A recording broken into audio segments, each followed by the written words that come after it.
APC, Tinubu, Amaechi, Rufai dig in for 2023. Following President Muhammadu Buhari's intervention, some founders and pillars of the All Progressive Congress (APC) have returned to the trenches to re-strategize and plot fresh plans to realize their 2023 political quest.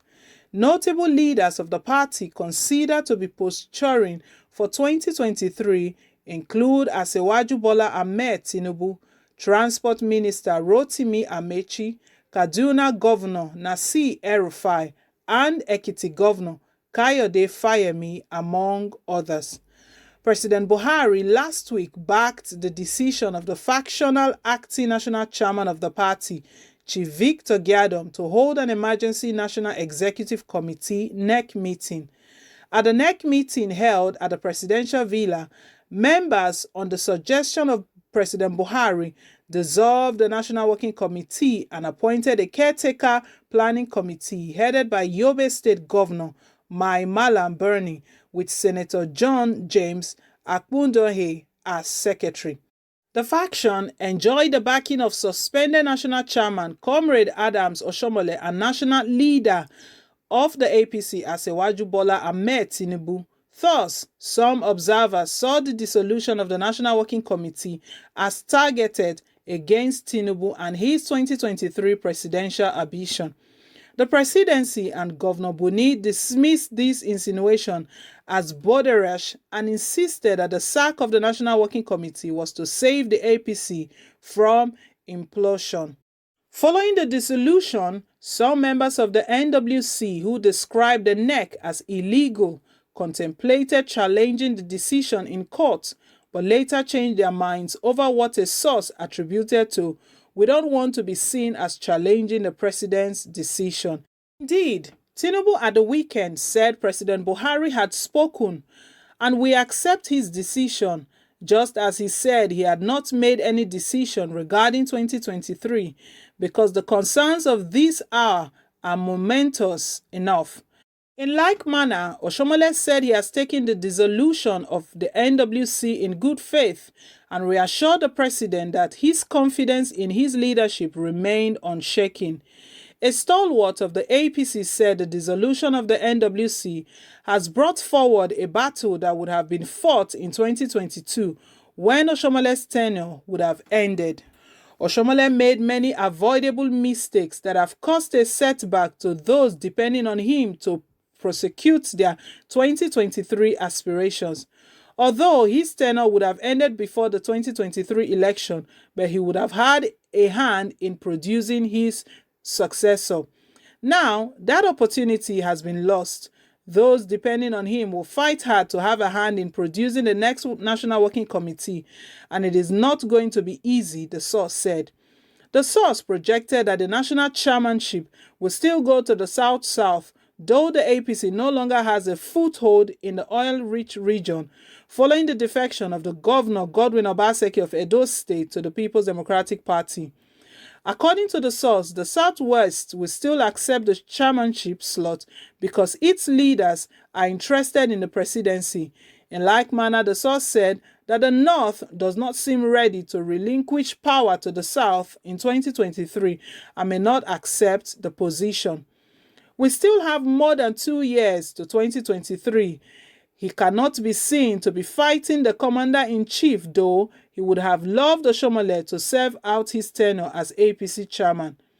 Fayemi El-Rufai moves to strengthen party. On the same court, the camps of Fayemi and El-Rufai have started reaching out to stakeholders on the way forward.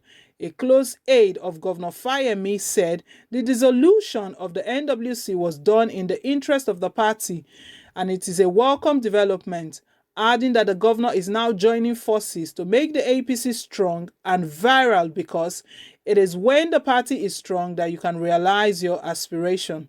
Meanwhile, Governor El-Rufai is considered as one of those who played crucial roles in the sack of the National Working Committee and is now backing efforts to reposition the APC ahead of the 2023 polls, where he is expected to go for the vice presidency or presidency, though he recently made case for power shift to the South-South in 2023.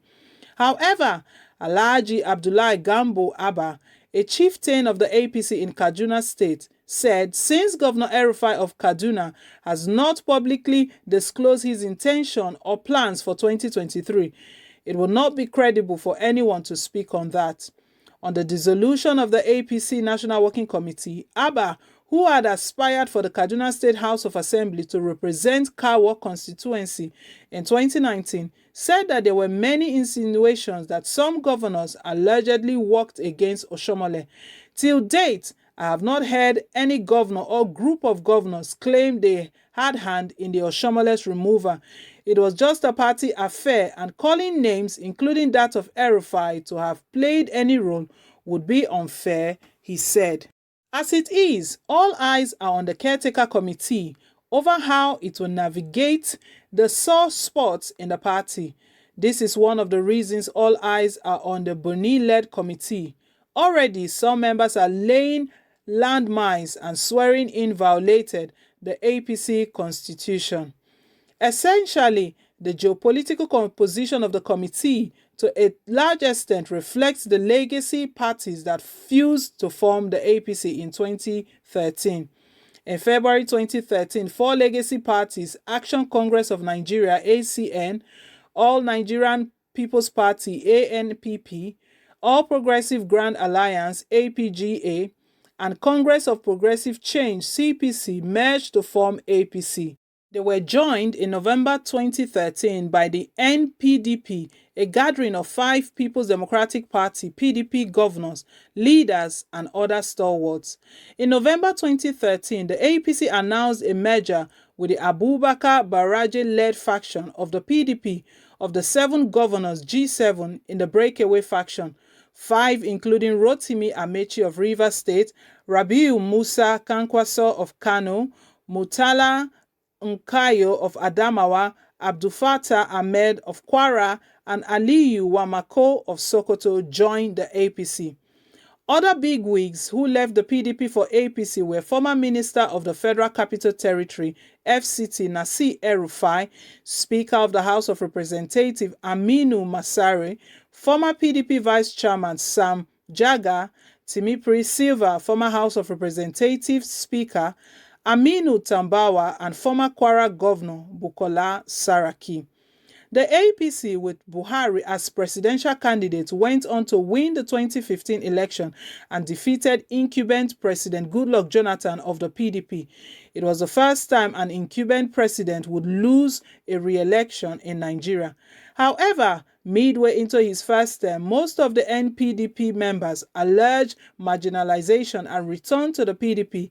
In this crowd are Atiku Abubakar, Saraki, Tambuwa, and Dino Melaye, among others. Currently, most of the legacy parties are no longer in reckoning in the affairs of the APC.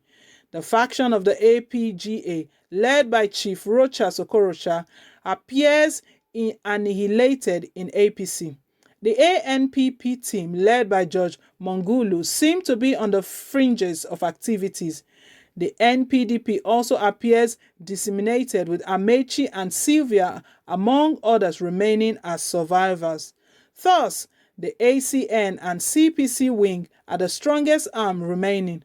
While the NPDP provides a sizable chunk of the financial war chest for the 2015 election, the CPC contributed voting strength and what has been described as integrity.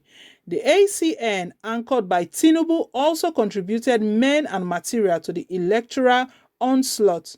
Before the National Working Committee dissolution, the CPC and ACN wings were alleged to have concerned most of the juicy slots and sidelined the others, which necessitated a fight back from the other camps. Meanwhile, as a fallback position, some leaders of the party who have decided to sheath their litigation sword are laying landmines for the Boni Committee on the grounds that his appointment violates the APC constitution, which forbids officers of the party from holding any executive position in government.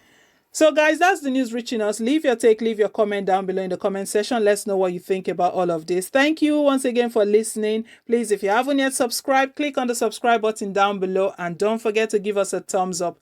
Till I come your way again with more updates, it's bye for now and God bless.